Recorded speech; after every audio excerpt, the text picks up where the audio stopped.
موجودہ سماج اور مسلم معاشرے میں بڑی تیزی کے ساتھ پھیلنے والے ناسور سود کی لعنت سے معاشرے اور سماج کو پاک بنانے کے لیے جماعت اسلامی ہند کی تلنگانہ ریاستی سنجیدہ طور پر ضروری اقدامات کرنے کے لیے ہمہ وقت سرگرداں رہتی ہیں۔ سود کی لعنت میں محروس ہو کر عوام کا بڑا طبقہ شدید مالی دشواریوں اور مسائل سے دوچار ہیں، جن کو خطۂ نجات ہادی انسانیت حضرت محمد صلی اللہ علیہ وسلم کی تعلیمات اور قرآنی احکامات پر عمل درآمد کرنے سے ہوگی۔ ان خیالات کا اظہار جماعت اسلامی ہند کی تلنگانہ ریاستی شاخ کے امیر ڈاکٹر محمد خالد مبشر ظفر نے کل شام صدر مسجد قادر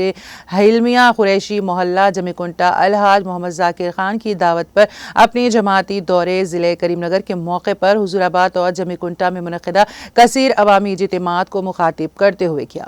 انہوں نے کھلے عام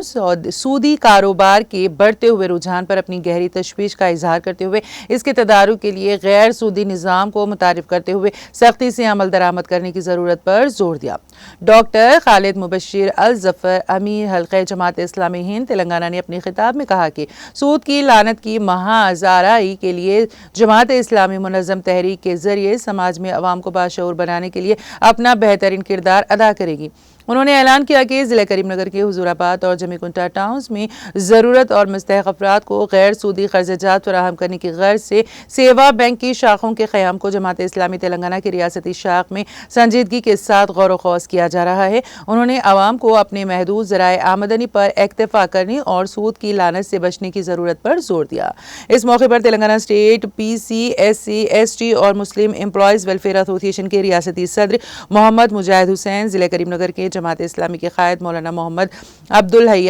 شعیب لطیفی، مولانا محمد نذیر قریشی قاسمی، صدر کمیٹی الحاج محمد ذاکر خان، معتمد کمیٹی محمد سرور پاشا، محمد فیاض، محمد صابر اور دوسرے احباب بھی اجتماع میں موجود تھے۔ تو یہ جو کام ہے ایک کام نہیں، آپ یہاں پہ جو ہے نا کمپیوٹر سینٹر نہیں ہونا کیا آپ کو فری میں کمپیوٹر سکھانا، یہاں پہ عورتوں کو جو ہے نا ٹیلرنگ سکھانے کا، بیواؤں کو جو ہے نا ان کے اپنے چھوٹے چھوٹے گھر پہ بیٹھ کے آدمی کرنے کے طریقے سکھانا ہے، حلال کمائی سکھانا ہے، اپنے بچوں کو جو ادھر ادھر پھر رہے ہیں ان کو جو ہے نا ٹرین کرنا ہے۔ تو کئی کام ہے جو ہم کو کرنا ہے، لیکن یہی کام سب کچھ نہیں ہے، بلکہ دین کے بارے میں بتانا ہے۔ ہم لوگ یہ سمجھتے کہ نماز پڑھ لیے، قرآن پڑھ لیے تو سب ہو گیا، برکت مل گئی، نہیں، ہم کو قرآن پڑھ کے سمجھنا ہے، قرآن کیا ہے ہم کو نہیں سمجھنا ہے تو فائدہ کیا ہے۔ تو